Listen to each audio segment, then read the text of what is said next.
తెల్లారుతుంది, పొద్దుకుతుంది. కాంగ్రెస్ పాలనశాల ఏడాదైతుంది. కానీ హామీల ముచ్చట మాత్రం ఏడేసిన చెద్దర ఆడేసినట్టే ఉన్నది. అయితే ఈ హామీల ఆలస్యం ఇదంతా సీఎం రేవంత్ సార్ సొంత ఆలోచన కాదట. ఓ సీనియర్ లీడర్ను చూసి కాపీ కొడుతున్న కథ అన్న వార్తలు గట్టిగానే ఈనొస్తున్నాయి. మరి ఇంతకు ఎవలా పెద్ద లీడర్ అనంటే చూడురి మీరే.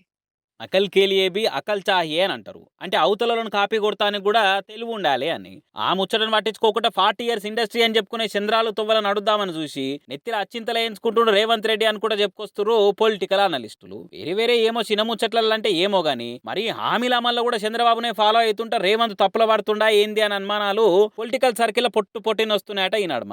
ఎందుకంటే చంద్రబాబు కూడా ప్రతిపక్షంలో ఉన్నప్పుడు పవర్లకు రానికి మస్తు హామీలు ఆర్భాటంగా ఇచ్చినా గానీ అటంక పరిస్థితి బాలే, పైసలకు తక్లీఫ్ ఉంది అనుకుంటే పక్కకు పెడతాడన్న పేరు పోయిండు. అందుకే ఎప్పుడు కూడా వరుసగా రెండోసారి గెలిచిన దాఖలాలు లేవు బాబుకు. తెలంగాణ సీఎం రేవంత్ రెడ్డి కూడా ఎంతసేపు 10 ఏళ్లు పవర్లున్న కార్ పార్టీ ఖజానాలు ఏం మిగిల్సలే, అప్పు తప్ప ఏం లేదాడా అని ఆ పార్టీని కామెంట్ చేసుడు తప్ప మనం ఇచ్చిన 6 గ్యారెంటీలు హామీలను నమ్మి కదా జనాలు ఓట్లేసి పవర్ అప్ప చెప్పింది. సరే కుర్చీలో కూర్చున్న కొత్తలు అసొంటి చెప్పి నడిపియొచ్చు గానీ మరి ఏడాది అవుతున్నా గానీ ఇంకా అవే పాటలు పాడితే పబ్లిక్ ఊకుట్రా అనేది ఆలోచన చేస్తారా ఎట్లా అనుకుంటే రాజకీయాలను పార్టీల తీరును పట్టి గమనిస్తున్న వాళ్ళు గట్టిగానే మాట్లాడుతున్నారు. ఇక్కడ రేవంత్ రెడ్డి యాదుకుంచుకోవాల్సిన ఇంకో ముచ్చట ఏందంటే ఇన్ని మాటలు మార్చినా మత్పరిచినా సైకిల్ పార్టీకి పెబ్బ చంద్రబాబు. ఆయన పార్టీ కాబట్టి ఇవాళేమన్నా గానీ సీఎం కుర్చీలో కూర్చునే ప్రయత్నాలు చేస్తేందుకు పక్కకున్న లీడర్లు వెనక ముందు అవుతుండొచ్చు. కానీ కాంగ్రెస్ కథ అట్లా కాదు కదా. నేషనల్ పార్టీకి వాడుకున్న వాళ్ళకి వాడుకున్నంత అనే రేంజ్, స్వేచ్ఛ, స్వాతంత్రాలు మస్తు ఉంటాయి ఆ పార్టీలా. కాబట్టి ఏ ముచ్చట ఎటు తిరిగి కుర్చీలో కూర్చున్న రేవంత్ కు నెగిటివిటీ తెచ్చిపెట్టినా దాన్ని వాడుకొని రేసున్న లీడర్లు రెచ్చిపోయి పదవి దక్కించుకునే ప్లాన్ చేసినా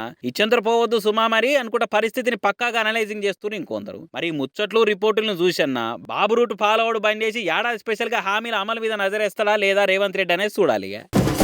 దౌడ పనులు రాలగొట్టి దౌడ కింద వేసుకో అని వక్క పలుకులు ఇచ్చిండట వెనకట్టుకో దయగల్ల మహారాజు. అగో గట్లనే ఉన్నది కాంగ్రెస్ సర్కారు ఏలువాడి అని అంటున్నాడు మాజీ మంత్రి కేటీఆర్ సారు.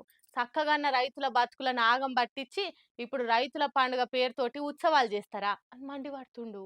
సని పైరు లెక్కున్న రైతుల బతుకులను తెగులు పట్టించి ఇప్పుడు రైతుల పండుగ చేస్తారా అని గరమైతుండు మాజీ మంత్రి కేటీఆర్ సారు. సిగ్గులేదా జీడిగింజ అంటే నల్లగున నాకేం సిగ్గు అన్నట్టు రైతు భరోసాకి ఎగనామం పెట్టి రుణమాఫీ పేరుతో పంగనామాలు పెట్టి పంటల కొనుగోలుకు శటగోపం పెట్టి ధాన్యానికి క్వింటాలకు 500 బోనస్ ఎగ్గొట్టి దిలావర్పూర్లో దమనకాండ సృష్టించి రామన్నపేటను రావణ కాష్టం చేసి లగచెర్ల రైతులను జైలుపాలు చేసి అల్లుడి కళ్ళ ఆనందం చూసినందుక రైతు పండుగలు మీకు పస్తులు రైతులక చెప్పింది బారానా చేసింది సహరానా. కళ్ళాల్లో ఒడ్లు పోసి కండ్లల్లో ఒత్తులేసుకొని ఎన్నడుకుంటారని ఎదురు చూస్తున్న రైతులు మీకు కనబడరు. రూల్స్ పే చెప్పి కొర్రీలు పెట్టి ఒడ్లు కొనరు. అడ్డికి వావషేర్ లెక్కన దళార్లకు అమ్ముకుంటే మీకు పట్టింపు ఉండదు. అబద్ధానికి అంగీలాగు దొడిగితే అది కాంగ్రెస్ సర్కారు. మరి దేనికి సంబరాలు, విజయోత్సవాలు? రైతు నిండా ముంచినందుక, వ్యవసాయాన్ని ఆగం పట్టించినందుక, నీ గుడ్డి గుర్తులు కాకిలెక్కలతోటి కాలం ఎల్లదీయలేవు యాది పెట్టుకోరు ముఖ్యమంత్రి గారు అని పొయ్యి మీద అప్పాలప్పుల కాల్చి వాతలు పెట్టినట్టు గట్టిగా సురుకులు అంటించింది కేటీఆర్ సార్ ఎక్సులా.